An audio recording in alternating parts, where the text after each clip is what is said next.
자, 골관절염에 있어서 수술이 모든 걸 해결할 수 있는 건 아닙니다. 여러분들 하십시오.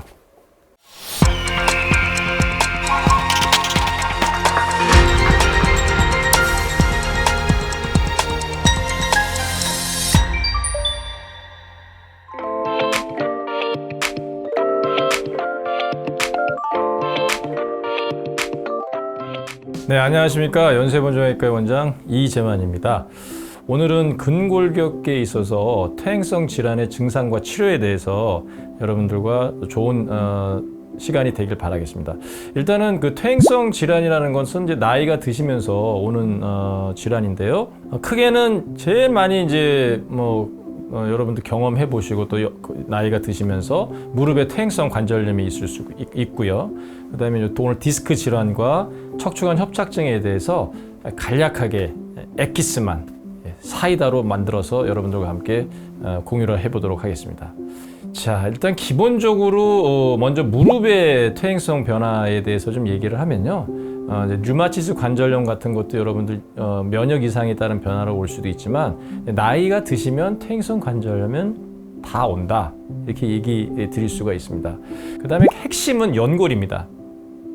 아까 저번 시간에는 우리가 건강사이다를 통해서 주민 여러분들께 뼈에 대한 얘기를 했는데요. 결국 관절염의 핵심을 얘기하자 그러면 이 연골을 얘기할 수밖에 없습니다. 연골은 보통 한 2mm에서 한 4mm 정도 두께로 관절 뼈 끝에 이렇게 발라져 있는 폭신폭신하지는 않지만 딱딱하지도 않은 그런 당구공처럼 색깔이 생겼어요. 그런데 약간 탄력이 있는 탄성 조직이거든요. 근데 그게 평생 여러분들 3mm, 4mm 이런 두께를 가지고 쓴다고 생각을 해보십시오. 여러분들이 중간에 주무시면서 밤에 이런 것들이 재생이 되고 리페어가 되기 때문에 우리 몸에서 버티는데 이게 임계점을 넘어가면 뭐 대략 한 60대 정도 되겠죠. 근데 요즘은 그 연구 논문 발표를 보면 젊은 사람들한테도 이렇게 연골이 묽어지는 연해지는 이런 증상들이 많이 오고 있습니다. 그래서 무릎을 디딜 때나 걸을 때, 특히 내리막길 갈 때 굉장히 아파지고 또 여러분들과 이 건강사이다를 통해서 여러분들 스스로 관절염을 예방하기에 제일 좋은 것은 결국 허벅지 근육이 튼튼해져야 됩니다. 허벅지 근육이 약해진 무릎 해서 무릎 주위에 골관절염이 올 수 있다는 것. 또 골관절염이라는 것은 연골과 작용되지만 또 결국 그 뼈의 문제가 되기 때문에 아주 미세한 골다공증과도 또 연관이 돼 있습니다. 그림을 좀 보시면요. 결국 이제 염증이라는 것은 불화자 두 개를 겹쳐 놓은 건데 그래서 많이 마모가 돼서 그게 거의 열이 나서 불이 난 거죠. 쉽게 생각하면. 그렇게 돼서 연골이 많이 파괴되면서 무릎에 골관절염이 오게 됩니다. 그래서 제가 이제 옛날에 수술할 때 찍어놓은 이제 사진들을 잠깐 보시면 우리 관절경으로 이렇게 무릎 안에를 들여다보면 위에 이제 대퇴골이 있고 밑에 견골이 있고 그 가운데로 이렇게 저런 걸 이제 도관이라고 얘기할 수도 있겠지만 저는 반월판 연골이 있습니다. 지금 이 사진상 다 보이는 것들이 몰랑몰랑한 조직들로 우리 몸의 어떤 체중이라든지 이런 것들을 걷거나 이럴 때 잘 흡수시켜주고 미끈덩 관절이 움직이는 부분에 있어서 우리가 움직일 때 이럴 때 충격을 흡수시켜주고 당연히 통증이 없게 저런 것들이 만들어주는 역할들을 하게 되는데 나이가 들면서 이런 연골도 자꾸 약해지게 되고 연골을 주로 이루고 있는 게 콜라겐 파이버인데요. 이런 것들이 자꾸 루즈해지고 찢어지고 만성적으로 자꾸 외상을 입게 되면 결과적으로 가서 저도 그렇게 될 거고 모든 분들이 관절염이 올 수밖에 없습니다. 사진들 몇 개를 좀 보여드리면 저런 식으로 반월판 연골이 찢어질 수도 있고 또 이렇게 자세히 보시면 아까 당구공처럼 누리끼리 맨들맨들해야 될 조직들이 저렇게 다 껍질이 이렇게 까지듯이 얼마나 아프겠습니까 저렇게. 제가 이제 주사를 놓을 때 저런 부분을 터치해 보면 관절 연골 같은 경우는 이렇게 몰랑몰랑한 느낌이 나는데 저런 부분에 되면 막 대리석처럼 딱딱합니다. 저런 뼈와 뼈가 마주칠 때는 엄청 통증이 많이 일어나겠죠. 그래서 이렇게 지금 슬개골 쪽에도 슬개골과 이 대퇴골 앞쪽으로도 저렇게 연골이 한 2, 3mm 정도 되는 연골이 평생 쓸 수는 없지 않겠습니까? 그래서 여러분들이 외상이 없게 또 가장 중요한 게 무릎의 허벅지 근육을 튼튼하게 만드셔야 됩니다. MRI 상도 보면 좌측과 우측에 보면 MRI를 찍어서 연골이 얼마만큼 닳아 있는지를 진단을 내려볼 수가 있겠습니다. 치료는 오늘 여러분들과 건강사회들을 통해서 여러분들한테 무릎 치료에 있어서 관절염이 오는 가장 기본적인 것은 대증적인 치료에 대해서 얘기를 드릴 거고요. 결국은 어떤 임계점을 넘어가서 너무 심한 관절염이 오게 되면 결국 이제 수술을 해야 될 겁니다. 어떤 대증적으로 여러 가지 치료를 할 수가 있고 뭐 가벼운 수술적 치료, 인공관절 치료 이렇게 무릎 치료는 아니겠습니다. 사실 오늘 여러분들과 이제 공유할 수 있는 가장 중요한 메인 내용이 될 수 있겠는데요. 통증을 없애주는 약들은 많이 나와 있고요. 물리치료 같은 걸 할 수 있고 허벅지 강화 운동을 통해서 골관절염은 우리가 막아줄 수 있습니다. 뭐 이런 것들을 통해서도 연골이 좀 찢어지거나 이러면 첫 번째 관절 내시경, 이렇게 연골이 파열되어 있는 게 보이지 않습니까? 이런 것들을 잘 다듬어주는 수술을 한다든지 위에 2개 연골이 찢어져 있는 걸 밑에 저렇게 잘 다듬어 줄 수가 있습니다. 이렇게 수술을 한다든지 아니면 뭐 일부 굉장히 퇴행성 변화가 많이 됐을 때 절골술을 한다든지 아니면 아예 저렇게 연골이 이렇게 많이 심하게 닳아서 거의 O자다리 형태로 진행이 되면 인공관절 수술을 할 수가 있겠습니다.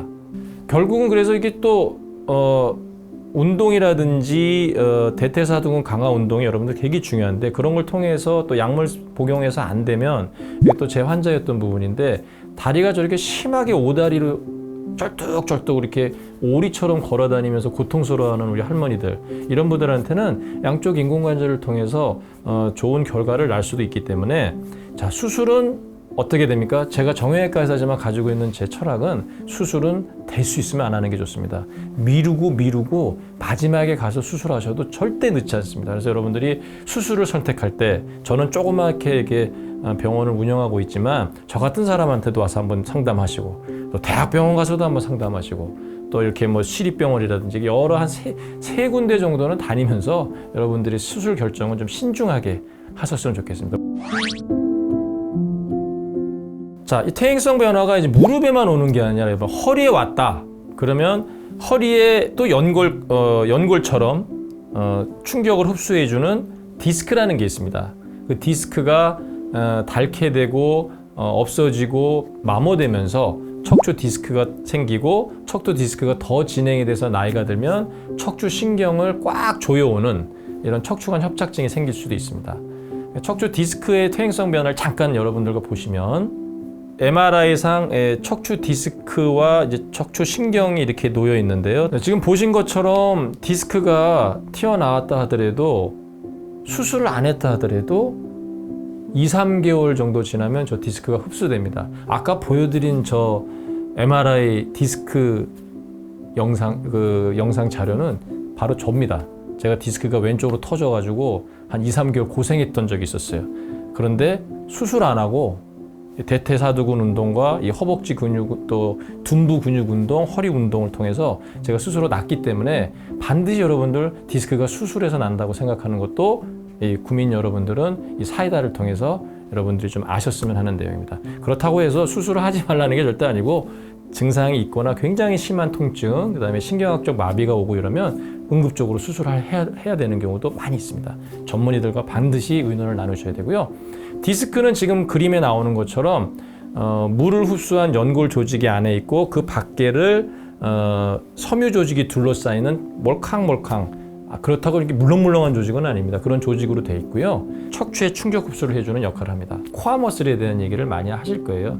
그래서 결국은 디스크 치료의 가장 또 근본을 이루어야 되는 것 중에 하나는 여러분들이 코어 머슬의 근육을 증진시켜서 이런 척추 디스크로 가는 우리 몸의 하중을 받아주는 척추 디스크로 가는 내압을 감소시킬 수 있다면 이 척추 디스크 퇴행성 변화를 상당 부분 많이 늦춰줄 수가 있고 또 디스크가 터져서 여러분들 고통스럽게 한다 하더라도 이런 운동이라든지 이런 중심부 근육 코어 머슬에 대한 운동이나 이런 것들이 굉장히 중요한 이유 중에 하나가 또 이런 것이 되겠습니다. 물론 디스크가 당장 쳐져서 아파 죽겠는데 지금 그것을 중심부 근육 강화 운동을 하라고 하면 좀 문제가 되겠지만 평상시에 여러분들 디스크의 로딩을 내압을 줄여주기 위해서는 여러분들이 적절한 척추 중심부 근육 운동을 해주는 게 되게 중요하다, 전달해주고 싶은 메시지 중에 하나입니다.